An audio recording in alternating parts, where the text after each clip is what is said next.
अस्सलामुअलैकुम। मैं आपको सुनाता हूँ एक खौफनाक कहानी। अगर आपको कहानी अच्छी लगे तो सब्सक्राइब करें। शुक्रिया। चलो कहानी शुरू करते हैं। एक सुनसान गांव था जिसका नाम काला कनड़ था। ये गांव जंगल के बीचों बीच वाक़ था और सदियों से वीरान था। लोग कहते थे कि इस गांव पर एक पुराना साया है जो हर रात खून के प्यासे शिकार की तलाश में निकलता है। रात के वक्त वहां की हवा भी ठंडी और अजीब हो जाती थी, जैसे कोई सांस ले रहा हो।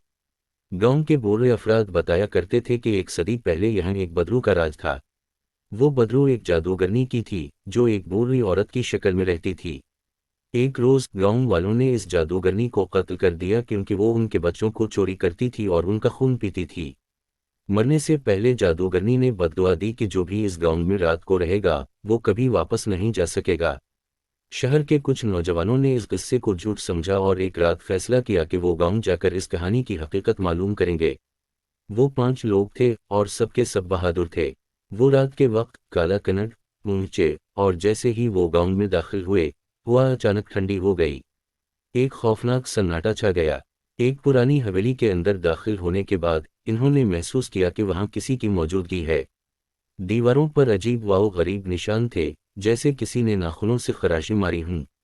एक एक करके वो सब गायब होना शुरू हो गए।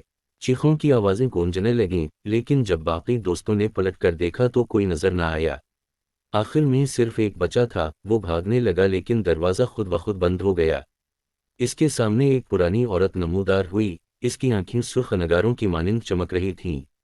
वो करीब आकर बोली, मेरी बद्दुआ अभी खत्म नहीं हुई। तुम भी अब मेरी तरह मरने वालों में शामिल होगे। अगली सुबह जब लोग उस गांव के पास से गुजरे तो इन्हें नौजवानों की खून आलूद लाशें मिलीं। उनके चेहरों पर ऐसा खौफ था जैसे इन्होंने अपनी जिंदगी में सबसे भयानक चीज देखी हो। गांव पर आज भी वही साया है और कोई भी रात को वहां जाने की हिम्मत नहीं करता। अगर आपको कहानी पसंद आई तो लाइक, शेयर और सब्सक्राइब करें।